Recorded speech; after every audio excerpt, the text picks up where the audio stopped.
भाई सभी को, आपको मैं बता दूं कि नेशनल इनकम के रिलेटेड एग्रीगेट्स वाला पार्ट चल रहा है और इसके अंदर हम बहुत इंपॉर्टेंट टॉपिक जो है अभी लेने वाले हैं। इसको बहुत ध्यान से समझिएगा। अगर ये आपने जहां भी समझने में गड़बड़ करी, वहीं पर नेशनल इनकम जो है उसके कॉन्सेप्ट आपके डगमगा जाएंगे। बहुत सारी बेसिक सी चीजें हैं जो यहाँ पर समझनी है आपको, लेकिन अगर ये ध्यान से नहीं समझा आपने तो फिर प्रॉब्लम ये आएगी, नेशनल इनकम के न्यूमेरिकल सॉल्व नहीं कर पाएंगे। उनको सॉल्व करने के लिए ये बहुत इंपॉर्टेंट और बेसिक कॉन्सेप्ट है जो आपको आना चाहिए। ठीक है, तो टॉपिक क्या हम लेने वाले हैं, concept related to gross net and depreciation. ठीक है, concept related to gross net and depreciation, gross net, gross investment और नेट इन्वेस्टमेंट। ठीक है, और डेप्रिसिएशन, ये टॉपिक है। ध्यान से सुनिएगा बस जो बात कही जा रही है ना, तो आपको सारी बातें समझ में आएगी। एक तरफ हमने लिया ग्रॉस, एक तरफ हमने लिया नेट। जरा कलर इसका थोड़ा सा मैं चेंज कर लूँ, आसानी से समझ में आ जाए। हाँ, एक साइड लिया मैंने ग्रॉस इन्वेस्टमेंट, एक साइड लिया मैंने नेट इन्वेस्टमेंट। ठीक है, ग्रॉस इन्वेस्टमेंट का मतलब समझिएगा, ये हो गई मान लीजिए आपके लिए परचेजिंग वैल्यू, ये हो गई हमारी परचेजिंग वैल्यू, और ये हो गई हमारी एक्चुअल वैल्यू। ठीक है, ये है परचेजिंग वैल्यू, ये है एक्चुअल वैल्यू। मतलब ये है कि मान लो आपने एक मोबाइल खरीदा था एक साल पहले जिसकी कीमत थी 10,000 रुपए, आज उस मोबाइल की कीमत है 8,000 रुपए। एक साल इस्तेमाल कर लिया, तो परचेजिंग वैल्यू कितनी थी उस चीज की, 10,000। ठीक है, आज कितनी है उसकी, 8,000 वैल्यू। ठीक है, तो ग्रॉस मतलब जो परचेज जिस वैल्यू पे किया था, और नेट मतलब एक्चुअल में आज जो वैल्यू उसकी। तो यहाँ देखो डिफरेंस है ना इन दोनों के बीच में, वो क्या है, 2,000 रुपए का। 2,000 रुपए उस मोबाइल को चलाने के बाद उसकी कीमत क्या हो गई, कम हो गई। ठीक है, तो एक साल हमने उस मोबाइल को चला और उस मोबाइल की कीमत क्या हो गई है, कम हो गई है। तो ये जो वैल्यू कम हुई है इसे कहते हैं डेप्रिसिएशन। ठीक है, डेप्रिसिएशन, ये होती है डेप्रिसिएशन, कि जो हमने खरीदा था, ठीक है, उसमें कुछ इस्तेमाल करने के बाद वैल्यू घट के अब वैल्यू कितनी बची है, नेट वैल्यू बची है। तो ग्रॉस, डेप्रिसिएशन, नेट, तीन बातें हैं यहाँ पर होती। अब समझने वाली बात क्या है कि क्वेश्चन में कैसे पहुंचेंगे, ये तो समझ में आ गया होगा कि जिस वैल्यू पे खरीदा उसको ग्रॉस इन्वेस्टमेंट कह लो। समझने के लिए ये सब, ठीक है, समझने के लिए कहानी पूरी, कि हमने एक मोबाइल है जो 10,000 रुपए में खरीदा, मतलब परचेजिंग वैल्यू उसकी यानी ग्रॉस इन्वेस्टमेंट है ना। आज उसकी एक्चुअल में वैल्यू 8,000 रुपए है, तो वो नेट इन्वेस्टमेंट है। और 10,000 से घट के 8,000 रुपए आ गई वो चीज आज एक साल इस्तेमाल करने के बाद, तो मतलब डेप्रिशिएट हो गई वो चीज। कितने रुपए से, 2,000 रुपए से।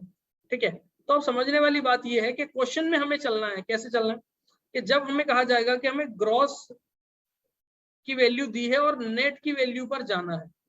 क्या सर, ग्रॉस की वैल्यू दी है और नेट की वैल्यू पर जाना है। ग्रॉस की मतलब 10,000 रुपए दिए हैं और आप पता करो अब एक्चुअल में अब आज वैल्यू कितनी है। तो ग्रॉस की वैल्यू से माइनस कर देना क्या, सुनते जाइएगा। ग्रॉस की वैल्यू दी हुई है और नेट की वैल्यू पे पहुंचना है आपको। अच्छा, तीन में से दो चीजें दी होंगी हमेशा, कि आपको ग्रॉस दिया हुआ है मतलब 10,000, ग्रॉस दिया हुआ है कितना है, 10,000। ठीक है, और कहा गया कि नेट पर जाना है, आपको नेट की वैल्यू पता करनी है कितनी है, और आपको क्या पता है, डेप्रिसिएशन कितना है। तो ग्रॉस की वैल्यू में से अगर नेट की घटा दोगे, 10,000 में से 2,000, सॉरी, ग्रॉस में से डेप्रिसिएशन घटा दोगे, ठीक है, तो आपको नेट की वैल्यू 8,000 पता पड़ जाएगी या नहीं पड़ जाएगी, सर पता पड़ जाएगी। हाँ, ठीक है, कि हम 10,000 में से ग्रॉस मतलब हमने खरीदा था जितने का, उसमें से हम माइनस कर दें डेप्रिसिएशन कितना लग गया, तो आज कितने की वो चीज हमें पता पड़ जाएगी ना। हमने 10,000 का खरीदा था, 2,000 डेप्रिसिएशन लग गया, तो आज कितनी बची वैल्यू, 8,000 बची। सर सिंपल तो है कि ग्रॉस की वैल्यू से डेप्रिसिएशन माइनस करो तो नेट आ जाएगा। हाँ, और अगर उल्टा करना हो सर इसका, तो मतलब ये कि आपको कहा जाए कि आपको नेट की वैल्यू दी हुई है, आपको नेट दिया हुआ है, ठीक है, नेट दिया हुआ है, बोला 8,000 नेट वैल्यू है आज, और 2,000 का डेप्रिसिएशन लग चुका है उस पर। ठीक है, तो अब आज 8,000 वैल्यू उसकी, 2,000 डेप्रिसिएशन लग चुका है, तो खरीदी कितने में होगी आपने, नेट, और जब डेप्रिसिएशन को जोड़ते हो तो ग्रॉस की वैल्यू आती है। सर 10,000 में खरीदी होगी। हाँ सर, सिंपल है ये बात भी। और क्या कहानी है सर, एक और, हाँ एक और चीजें सुनो। एक और कहानी ये है कि अब पूछे आपको, मान लो डेप्रिसिएशन कितना लगा उस चीज पे, तो डेप्रिसिएशन निकालने के लिए क्या करते हैं हम, डेप्रिसिएशन निकालने, अभी ये फॉर्मूला आगे लिखे हुए हैं, ठीक है, पहले समझ लो। डेप्रिसिएशन निकालने के लिए हम क्या करते हैं, सिंपल सी चीज करेंगे, हम क्या करेंगे, कि जो ग्रॉस की वैल्यू है उसमें से माइनस कर दो नेट की वैल्यू या नेट इन्वेस्टमेंट, तो 10,000 में से 8,000 माइनस कर दोगे तो बचा कितना, 2,000। बस ये 3 फॉर्मूले समझने थे आपको। अब देखो सुनिएगा, ग्रॉस इन्वेस्टमेंट जो है, ठीक है, वो परचेज वैल्यू, ग्रॉस इन्वेस्टमेंट से अगर नेट इन्वेस्टमेंट तक जाना है, देखो मैंने यहाँ रखा ग्रॉस, यहाँ रखा नेट, बस ये डायग्राम बना लेना जो मैं बना रहा हूँ अभी, ठीक है, या आगे बना है कोई दिक्कत नहीं। अगर क्वेश्चन कहे ग्रॉस से नेट पर जाना है, ग्रॉस से नेट पर जाना है तो डेप्रिसिएशन माइनस करो, और नेट से ग्रॉस पर आना है तो प्लस डेप्रिसिएशन कर दो। बस अगर आपने ये याद रख लिया तो ये मान लो बहुत बहुत ज्यादा इंपॉर्टेंट चीज बता रहा हूँ कि ग्रॉस से नेट पर आ गए आप, ग्रॉस से नेट पर जाना है तो डेप्रिसिएशन माइनस, और नेट से ग्रॉस पर जाना है तो डेप्रिसिएशन प्लस। इतनी सी बात है। अब यहाँ वही लिखा है कि ग्रॉस की वैल्यू से नेट पर जाना है तो डेप्रिसिएशन को माइनस करो, और नेट से अगर एरो बने हुए हैं ग्रॉस पर आना है तो डेप्रिसिएशन को प्लस कर दो। डेप्रिसिएशन दोनों के बीच में रहता है। फॉर्मूले अगर ये समझ में नहीं आ रहा तो देखो सिंपल चीज है, रटना नहीं पड़ेगा आपको, अगर आप ये समझ लोगे तो। और आपको सर ये समझ में नहीं आ सकता, हमें हम नहीं समझ पाएंगे, तो फिर फॉर्मूले वो रट लो। ग्रॉस में से डेप्रिसिएशन माइनस कर दो तो नेट आ जाएगा, नेट में डेप्रिसिएशन प्लस करोगे तो ग्रॉस आ जाएगा, और ग्रॉस में से नेट माइनस करोगे तो डेप्रिसिएशन आ जाएगा। या तो फिर ये 3 फॉर्मूले वो याद कर लो। अगर ये याद नहीं करने तो फिर आप ये कहानी समझ लो। दोनों में से जो ऑप्शन अच्छा लगे वो आप कर सकते हो। बहुत सिंपल है, कठिन कुछ नहीं है इसमें, ठीक है। और है ना, ग्रॉस से नेट पर जाने के लिए डेप्रिसिएशन माइनस, नेट से ग्रॉस पर जाने के लिए डेप्रिसिएशन प्लस, और डेप्रिसिएशन चाहिए तो ग्रॉस माइनस नेट, बस इतनी सी बात थी, ठीक है, बहुत सिंपल। Yes sir. देखिए नेक्स्ट जो हमारा है वो है फैक्टर कॉस्ट, मार्केट प्राइस और नेट इनडायरेक्ट टैक्स, ठीक है। कॉन्सेप्ट किससे रिलेटेड है, फैक्टर कॉस्ट से, मार्केट प्राइस और नेट इनडायरेक्ट टैक्स से। तो एफसी फैक्टर कॉस्ट होता है, एमपी मार्केट प्राइस होता है, और एनआईटी आपका टैक्स होता है। अब सुनिएगा, है ना, डायग्राम बना रहा हूं मैं जैसे अभी बनाया था। एफसी मतलब फैक्टर कॉस्ट, ठीक है, फैक्टर कॉस्ट यानी cost of production, cost of production, ठीक है। और एमपी होता है मार्केट प्राइस, मतलब सेलिंग प्राइस, ऐसा समझो। कोई चीज आपने 100 रुपए की बनाई और 120 रुपए की बेची, 100 रुपए की कोई चीज बनाई है आपने और 120 रुपए में बेची है, तो सर 20 रुपए का डिफरेंस है सर। हाँ, तो क्या प्रॉफिट होगा ये, नहीं, प्रॉफिट को यहाँ नहीं लेना है आपको। प्रॉफिट से पहले एक चीज जिसकी हमें यहाँ बात करनी है वो होगा टैक्स। सर टैक्स कौन सा, सर गुड्स ऑन सर्विस पे लगता है वो तो सर टैक्स इनडायरेक्ट टैक्स होता है। हाँ तो इनडायरेक्ट टैक्स है ये। सर इनडायरेक्ट टैक्स में भी कुछ और है क्या, हाँ ये है नेट इनडायरेक्ट टैक्स। ये जो 20 रुपए है वो है आपका net indirect tax. Net indirect tax क्या होता है सर, वो टैक्स होता है जो गुड्स एंड सर्विसेज पर लगता है, ठीक है सर, ये तो हमें पता था जो इनडायरेक्ट टैक्स है। नेट का क्या है यहाँ पर, नेट वर्ड जहां भी लिखा हो उसमें समझ लो कुछ ना कुछ माइनस हो रखा है, ठीक है। सर इसमें क्या माइनस हो रखा है, एनआईटी कैसे निकालते हैं सर बताओ पहले। नेट इनडायरेक्ट टैक्स ऐसे निकालते हैं, जो आपके पास इनडायरेक्ट टैक्स होगा, सुनिएगा इनडायरेक्ट टैक्स होगा, इनडायरेक्ट टैक्स या फिर जीएसटी, उसमें से माइनस करोगे आप क्या, सब्सिडीज। सर सब्सिडीज बोले तो मान लो गवर्नमेंट ने कहा कि आपको, गवर्नमेंट ने कहा आपको मान लीजिए 40 रुपए का टैक्स पे करना है, आपने कहा सर कर देंगे, गवर्नमेंट ने कहा, लेकिन गवर्नमेंट बोली कि 5 रुपए की हम छूट देते हैं आपको, 5 रुपए कम पे करना आप, ठीक है, आप 5 रुपए कम दे देना, क्योंकि सब दिक्कतें हैं, सब चीजें, कोरोना है, सब है, तो गवर्नमेंट ने 5 रुपए टैक्स माफ कर दिया, टोटल 40 रुपए था। तो अब नेट टैक्स कितना पे करना है, 35 रुपए। समझ रहे हो मतलब क्या कहना चाह रहा हूँ कि नेट इनडायरेक्ट टैक्स कैसे निकाल रहे हैं, इनडायरेक्ट टैक्स कितना है या जीएसटी, दोनों की जगह आजकल जीएसटी की वैल्यू लिख के आती है। तो नेट इनडायरेक्ट टैक्स कितना सर, 40 रुपए है सर, बहुत बढ़िया। लेकिन गवर्नमेंट बोला यार कोरोना है या दिक्कतें हो गई या किसी भी तरह की, गवर्नमेंट ने या किसी स्कीम के तहत तुम्हें, ठीक है, स्कीम के तहत किसी ने सब्सिडी दे दी, गवर्नमेंट ने बोला छूट दे दी कि 5 रुपए माफ कर दिया टैक्स, तो अब टैक्स पे कितना करना, 35, तो ये 35 रुपए इनडायरेक्ट टैक्स है। अच्छा, जो इनडायरेक्ट टैक्स मिल रहा है उसमें से कुछ अगर छूट माइनस कर दो तो नेट एनआईटी आता है, नेट इनडायरेक्ट टैक्स आता है, जी हाँ, नेट इनडायरेक्ट टैक्स ये होता है, ठीक है। तो एनआईटी कैलकुलेट करने का फॉर्मूला दिमाग में रखिएगा, एनआईटी कैलकुलेट करने का फॉर्मूला होता है आईटी मतलब इनडायरेक्ट टैक्स माइनस सब्सिडीज, ठीक है, इनडायरेक्ट टैक्स माइनस सब्सिडीज, ठीक है। तो तो ये वाली बात होती है। अब मजेदार कहानी क्या है, एक और समझो। क्वेश्चन अभी किस तरह के होंगे आपको मजा आएगा, बस सीखना है ध्यान से, ठीक है। एनआईटी जो है सर, उसके लिए क्या कहानी बता रहे हो आप, बता दो सर। एनआईटी में क्या करेगा क्वेश्चन, मजा कैसे करेगा आपके साथ, देखो मस्ती करेगा क्वेश्चन। वो आपको इनडायरेक्ट टैक्स की वैल्यू दे देगा 10 और सब्सिडीज की वैल्यू देगा ही नहीं। पूरे नेशनल इनकम में एक मतलब गुरुमन समझ लो, वो ये है कि जो चीज नहीं दी उसकी वैल्यू 0 रखनी है आपको। सर 0 तो अपने आप रखो मत रखो कोई फर्क पड़ता है, फर्क पड़ता है, ठीक है। हर जगह जहां नहीं होगा वहां 0 लिख के दिखाओगे जो चीज नहीं है, यहाँ 0 लिखना है इसको। वैल्यू कितनी आएगी, 10 माइनस 0 10 आ गई। एनआईटी कितना आया, 10 आ गया, कोई दिक्कत नहीं है, आ जाने दो, ठीक है। जो चीज नहीं थी 0 मान लेना। और आगे बढ़ो।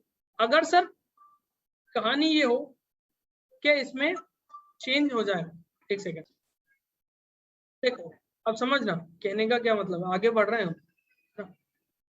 यहाँ इनडायरेक्ट टैक्स जो है उसकी वैल्यू नहीं दी हो क्वेश्चन में, सिर्फ सब्सिडीज की वैल्यू दी है। तो मान लो ये वैल्यू नहीं दी, 0 है, और सब्सिडीज की वैल्यू दी है 5, तो आपके पास एनआईटी आएगा -5।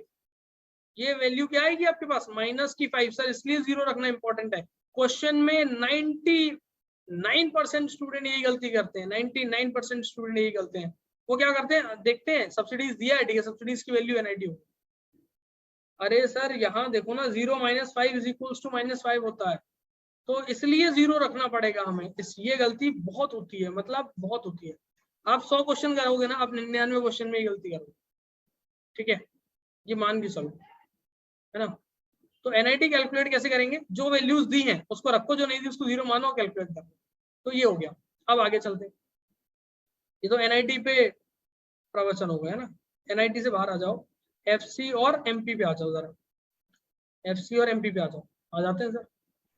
क्या कहानी है सर, सिंपल चीज है। एफसी और एमपी में, एफसी से एमपी पर जाना है, 100 से 120 पर जाना है, तो प्लस एनआईटी कर दो।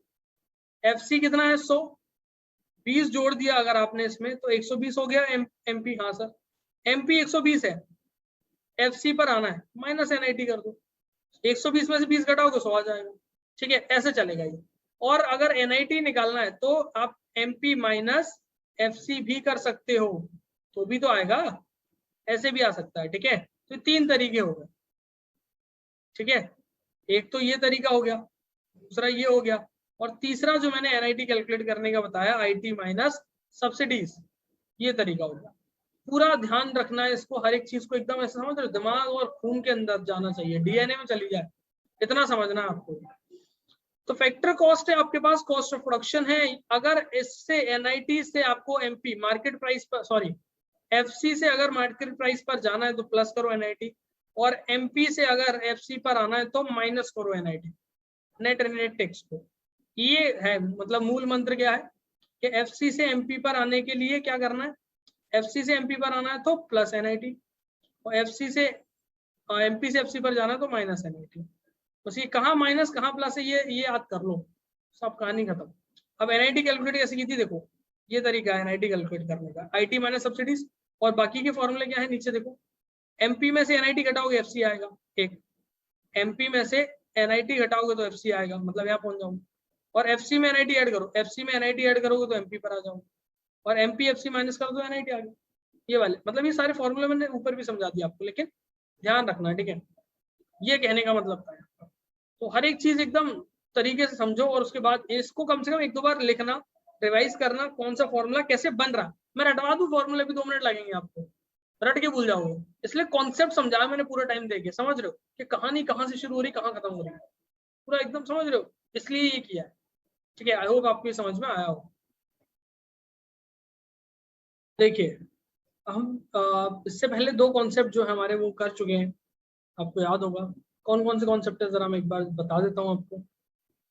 ये देखिए, ग्रॉस, नेट और डेप्रिसिएशन वाले कॉन्सेप्ट पे बात कर चुके हैं। उसके बाद हम फैक्टर कॉस्ट, मार्केट प्राइस और एनआईटी, इस पर बात कर चुके हैं। अब जो हम बात करने वाले हैं वो है हमारा concept related to domestic income, national income और net factor income from abroad, NFIA, ठीक है। यहाँ पूरी रूपरेखा बनाते हैं इसकी, डोमेस्टिक इनकम, नेशनल इनकम, थोड़ा ध्यान से सुनना इसको, ठीक है। डोमेस्टिक इनकम क्या है और नेशनल इनकम क्या है, और बाकी की बातें भी समझेंगे अभी हम। इंडिया में, ठीक है, इंडियंस कितने रहते हैं, मान लो 10 रहते हैं, तो 100 लोग रहते हैं। हर एक व्यक्ति कितने रुपए कमाता है, 1 रुपए कमाता है, ठीक है। तो टोटल रुपए कितने कमा रहे हैं हम इंडिया में, इंडिया के लोग रहकर कितने रुपए कमा रहे हैं, 100 रुपए कमा रहे हैं। और इंडिया के लोग कुछ इंडिया में भी रहते होंगे, कुछ बाहर भी रहते होंगे, तो कुछ रुपए वो वहां भी कमा रहे होंगे। टोटल 120 हो गया। मतलब इंडिया में कितने लोग हैं, इंडियंस 100 लोग हैं मान लो, ठीक है।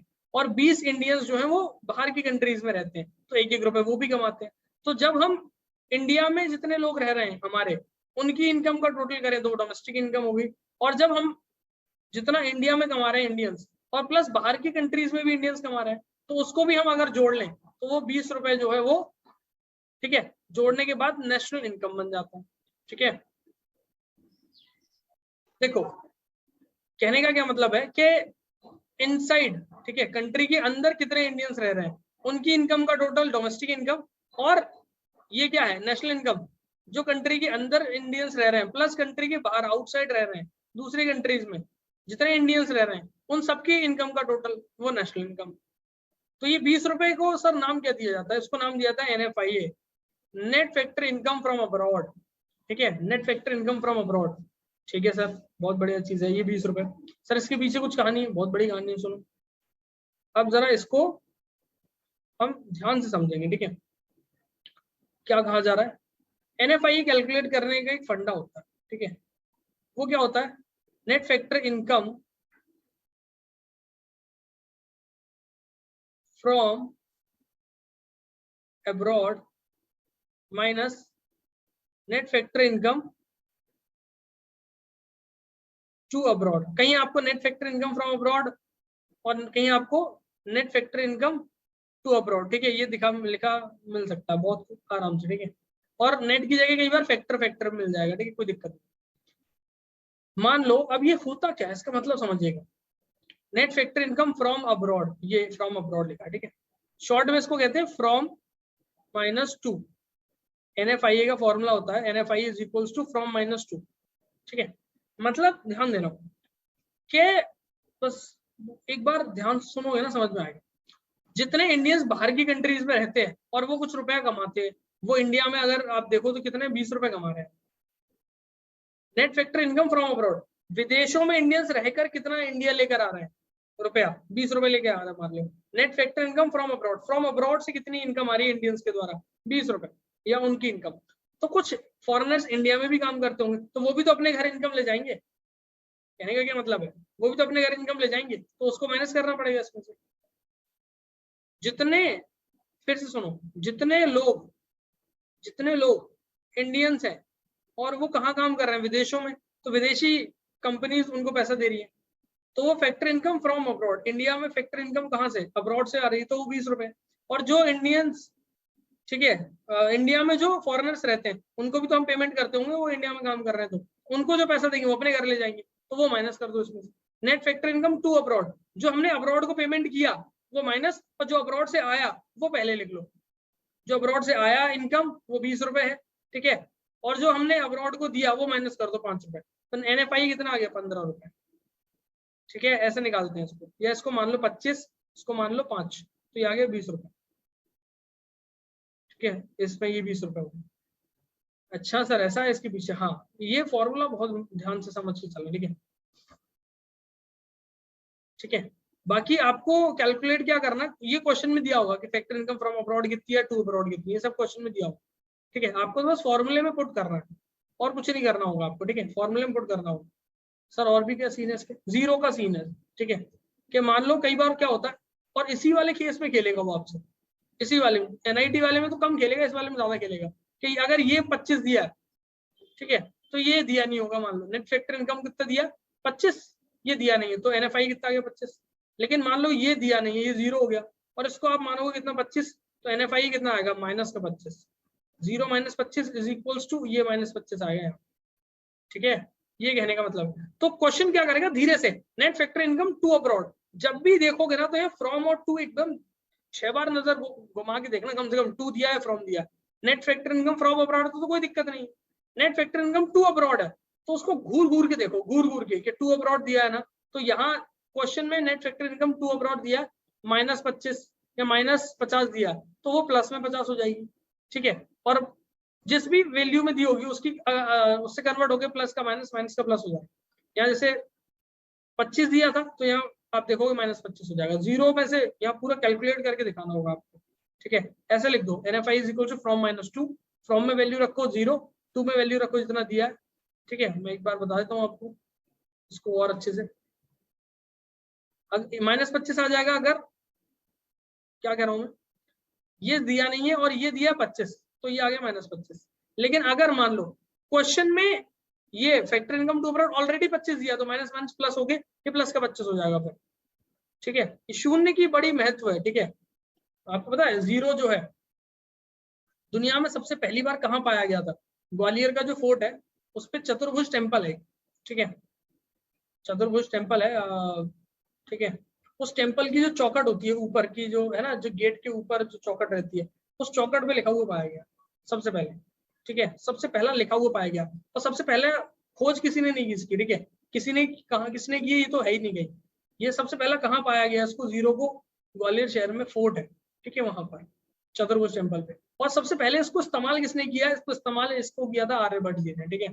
थोड़ा सा कहने का ये होता है, देखो कि सबसे पहले खोज नहीं की उन्होंने, इस्तेमाल किया था। खोजा तो किसने था पता ही नहीं है किसी को, क्योंकि वो ऑलरेडी वहां पर एग्जिस्ट कर रहा है पहले से। आप कभी जाओ तो वहां देखना, वहां जीरो के नाम से एक बोर्ड लगा हुआ है पूरा, ठीक है, उस मंदिर के पास में, ठीक है। हजीरे साइड से जो गेट है ना, ठीक है, उस गेट से जब चढ़ के जाओगे तो ऐसे टर्न आता है, तो यहाँ पर है वो मंदिर, ठीक है। चले खैर, तो जीरो का बहुत महत्व सर, बहुत इंपॉर्टेंट चीज है जीरो, है ना। कंप्यूटर आज के टाइम में अगर चल पा रहा है ना तो जीरो की वजह से चल रहा है। बाइनरी लैंग्वेज होती है 0 1 की, पता होगा आपको। जीरो नहीं होता तो फिर कुछ नहीं होता, ठीक है। चलो खैर, देखो, तो डोमेस्टिक इनकम से नेशनल इनकम पर जाना है तो NFIA को प्लस करो, और नेशनल इनकम से डोमेस्टिक पर आना है तो NFIA को माइनस करो, NFIA को माइनस। क्या कहा मैंने? ये है डोमेस्टिक इनकम, ये है नेशनल इनकम। डोमेस्टिक से नेशनल पर आना है तो प्लस NFIA, और नेशनल से डोमेस्टिक पर जाना है तो माइनस NFIA। बस इतनी सी बात है। फॉर्मूला देखो, net factor income from abroad से net factor income to abroad NFIA का, और बाकी इसका देखो NI मतलब नेशनल इनकम, इसमें NFIA माइनस कर दो डोमेस्टिक इनकम आ जाएगा, ये देखो ये आ जाएगा। और डोमेस्टिक इनकम में NFIA ऐड करोगे नेशनल इनकम आएगा, और नेशनल इनकम से डोमेस्टिक इनकम माइनस करो तो NFIA आएगा, ये वाली बात। तो ये कॉन्सेप्ट जो आपको एकदम ध्यान पूर्वक समझने थे, एकदम हर चीज क्लियर रखनी है आपको, ठीक है।